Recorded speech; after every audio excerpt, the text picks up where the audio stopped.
Buenas noches, profe Paul. Le agradecemos de antemano por aceptar esta entrevista de parte del grupo que conformamos Mario Silva, Tabata Artieda, Alejandro Cisneros, Brittany Yavaca, Damaris Parra y mi persona María Emilia Serrano. El tema central de esta entrevista trata del rapport en la psicoterapia, en donde entendemos que es el vínculo terapéutico que se basa en la confianza, en el respeto, en la colaboración entre terapeuta y paciente o consultante. Y queríamos saber igual que nos cuente un poco de su trayectoria en la carrera y desde cuándo fue ejerciendo y un poco de usted. Bien, perfecto. No, más bien, muchísimas gracias a ustedes por tomarse el tiempo también. Yo creo que estos espacios siempre van a ser súper importantes un poco para poder entrar desde la parte técnica, científica y la parte académica de estos temas. El tema central yo creo que se presta para un montón de información, digamos, ¿sí? Entonces, un poco respondiendo a esa pregunta, pues yo soy psicólogo clínico, o sea, me formé como psicólogo clínico, de ahí me formé en temas de psicología forense y demás, y claro, ahí digamos como que tuve un proceso, digamos, un poco medio dicotómico desde la práctica clínica, porque, y un poco respondiendo a tu otra pregunta, desde la práctica profesional, porque más o menos yo la empecé hace casi unos 10 años, más o menos, y la empecé mucho desde una perspectiva de intervención clínica social, de intervención en grupos de atención prioritaria, especialmente en temas de niños, niñas y adolescentes en situación de desprotección. Y claro, uno cuando se forma, digamos, dentro de los procesos académicos te das cuenta la importancia que genera el hecho de tú establecer un proceso y un ambiente de confianza con este grupo de población y con cualquiera, ¿no? Sobre todo. Porque claro, a veces yo tenía, digamos, esta confusión un poquito desde la parte clínica de decir, bueno, estoy trabajando con pacientes, pero al mismo tiempo cómo representas a esos pacientes como personas también. Y claro, en el caso de niños, que fue, digamos, principalmente mi grupo poblacional cuando yo empecé a trabajar, era complejo, porque finalmente tú generas un rapport, por ejemplo, adulto a adulto, es relativamente más sencillo. Tú le puedes preguntar a una persona, decir, bueno, ¿cómo estás? ¿Qué tal el clima? Se te dificultó venir acá y demás. Pero claro, a un niño no le haces de esa manera, ¿no? Hay una estructura que se rompe, digamos, desde el adultocentrismo y ese ambiente de confianza del rapport. Es desde, ¿quieres jugar? ¿Quieres hacer esto? Hagamos esto, y tú vas generando ese ambiente de confianza. Entonces, claro, desde esa práctica un poquito profesional, como que lo fui adaptando, lo fui un poco también como que regenerando. Claro, también desde la consulta, y bueno, sé que estamos hablando específicamente de temas de psicoterapia, pero el rapport no únicamente incluye, digamos, desde la práctica clínica o terapéutica en sí, sino desde otros temas, ¿no? Yo lo que les decía, por lo menos desde mi práctica forense, a mí me tocaba hacer un montón de rapport para generar un ambiente de confianza y hacer procesos de evaluación.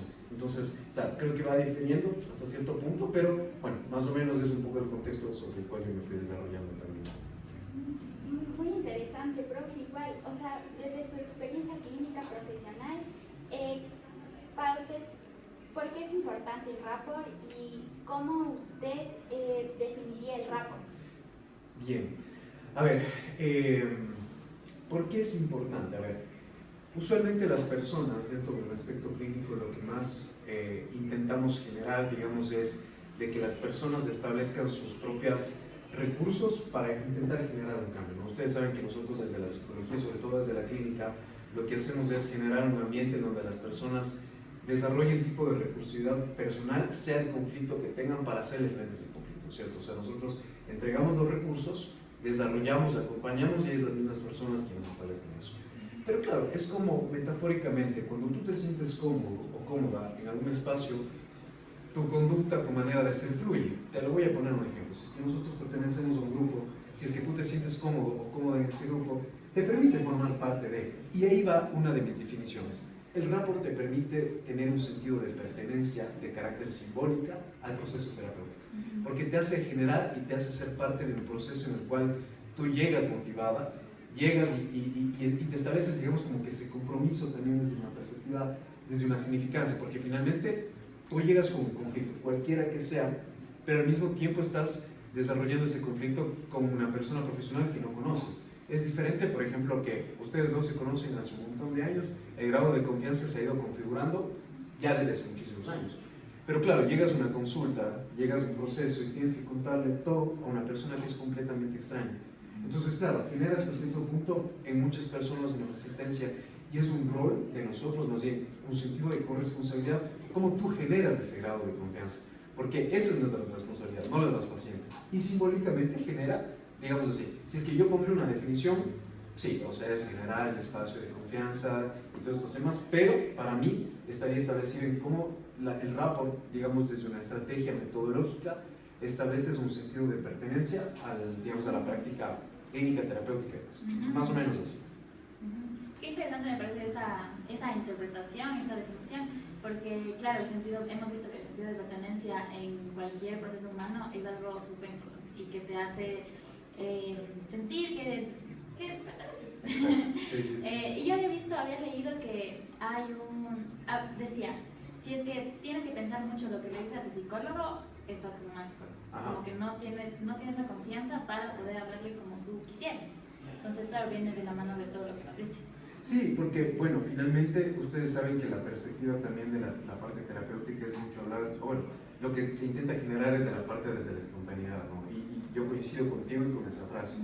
Si es que hay un discurso muy estructurado, probablemente no estemos cumpliendo los objetivos terapéuticos, porque probablemente estemos generando un tema de lo que el terapeuta quiere escuchar, no de lo que yo necesito decir. Y claro, eso marca también mucho del direccionamiento que, o sea, nosotros como psicólogos y psicólogas vamos estructurando, porque es nuestra responsabilidad, nuestra corresponsabilidad, lo que tú decías, generar ese sentido de pertenencia frente, o sea, al paciente y nosotros. Pero no siempre se lo logra también, y eso también hay que saber reconocer de que el rapport también tiene sus límites, considerando de que tú puedes generar el ambiente de confianza, el ambiente de seguridad frente a las personas, pero no todas te van a responder de la misma manera. Y claro, ahí va, digamos, como que muchos lineamientos y consideraciones éticas alrededor de eso.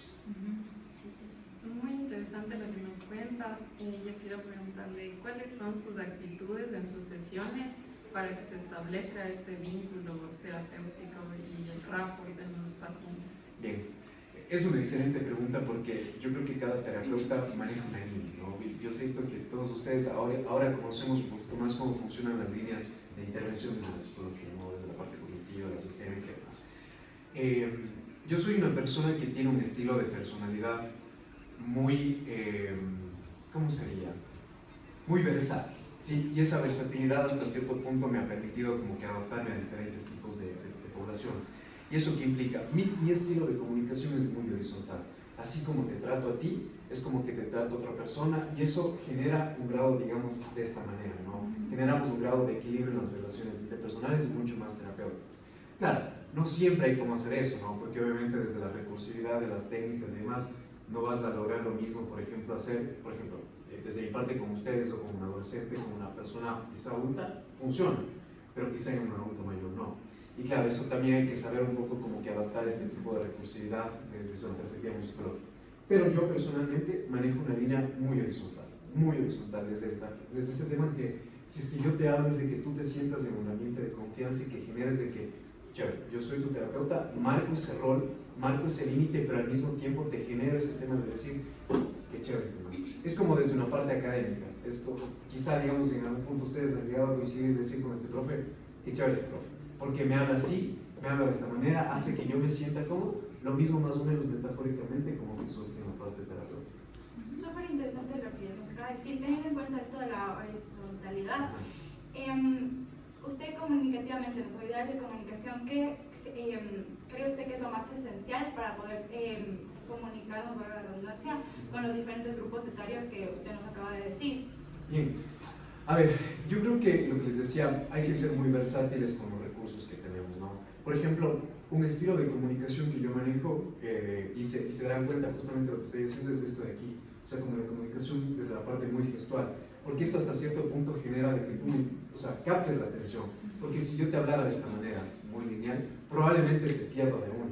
Y eso también dentro de los pacientes, créanme que también genera una estrategia también un poco medio interesante. El otro día había leído justamente desde la perspectiva de la intervención clínica en cómo tú podrías focalizar la atención de un paciente en los procesos clínicos. Y claro, tú cuando hablas con seguridad, tú cuando haces una retroalimentación con seguridad y te expresas más o menos de esta manera, yo estoy captando tu atención. Pero claro, no siempre te funciona, porque por ejemplo, con niños, por lo menos en su tiempo, lo que yo hacía es tener recursos de carácter un poco más lúdicos. Te voy a poner un ejemplo. Si es que yo estoy hablando con un niño, jamás le voy a hablar de esta manera. Porque claro, quizá con él me tendría que salir, me tendría que botar al piso, tendría que sacar un montón de juguetes que por ahí tengo, o como, si es que es un adolescente, por ejemplo, que está yo que sé, echado ahí, probablemente como que adoptar esa parte desde las neuronas de espejo. Como el lenguaje no verbal. Exactamente, que te genere ese tipo de confianza. Y finalmente, eso es lo que representa la parte de la recursividad de la parte terapéutica. Tomando en cuenta que es muy importante el rapport, pero a veces no, muchas veces se logra. Entonces yo quería preguntarle qué dificultades tiene usted, no solo usted, también el paciente, qué puede hacer que no se logre este rapport. Puede ser, no sé, la incomodidad, la desconfianza, que es muy común. Sí. Este es un punto elemental que siento que siempre se lo debería trabajar desde una perspectiva integral, y es la parte ética. Porque claro, lo que les dije inicialmente, y justo creo que coincido con tu pregunta, y es de que no en todas las personas se llega a generar un espacio de confianza. Y puede pasar por muchas cosas. Hagamos el caso. ¿Qué pasa si es que yo estoy haciendo una intervención con una víctima de violencia de género?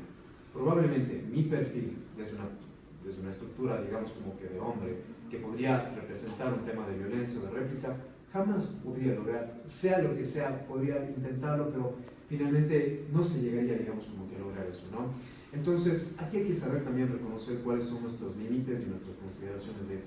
Si es que yo como terapeuta estoy viendo que yo no tengo ningún tipo de avance, es lo más loable, lo más ético, lo más científico, lo más técnico, es decir, ¿sabes qué? Está pasando esto.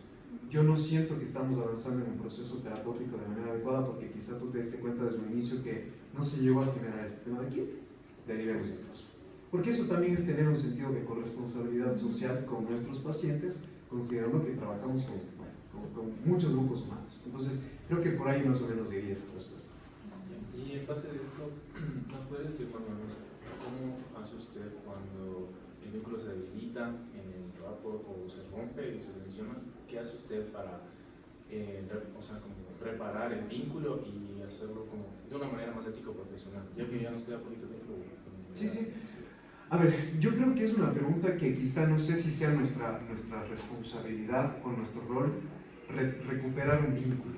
Porque es lo mismo, te voy a proponer metafóricamente algo. O sea, si es que tú pierdes algo, finalmente cuando tú haces un esfuerzo por recuperar eso, quizá ya no es lo mismo.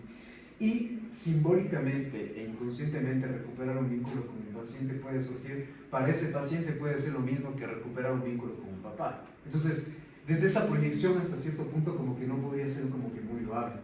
Yo siempre mi recomendación es la siguiente: si es que no es, no es, y si es que es así, punto. En algún punto creo que lo conversamos en un tema académico. No todas las personas somos para los terapeutas, ni todos los terapeutas somos para las personas. Hasta cierto punto hay que también saber reconocer de que yo puedo elegir un buen terapeuta, pero al mismo tiempo alguien que no me corresponde, digamos, como desde una perspectiva terapeuta, o sea, clínica. Entonces, más que, digamos, intentar reconstruir un vínculo, es saber reconocer de que mi intervención no está siendo viable para ese paciente o esa paciente.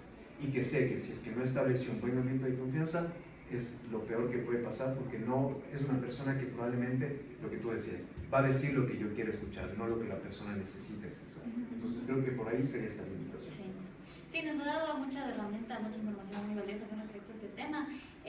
Ojalá pudiéramos conversar en otra ocasión, igual para continuar esto, porque siento que hay un montón de cosas que todavía se pueden indagar. Nada, entonces eso sería todo por esta ocasión. Le agradecemos mucho de parte de todos por ayudarnos en esto y por ayudarnos a seguir adquiriendo estos conocimientos que son tan importantes para nuestra formación profesional. Perfecto. No, con muchísimo gusto, que les vaya muy bien. Muchas gracias.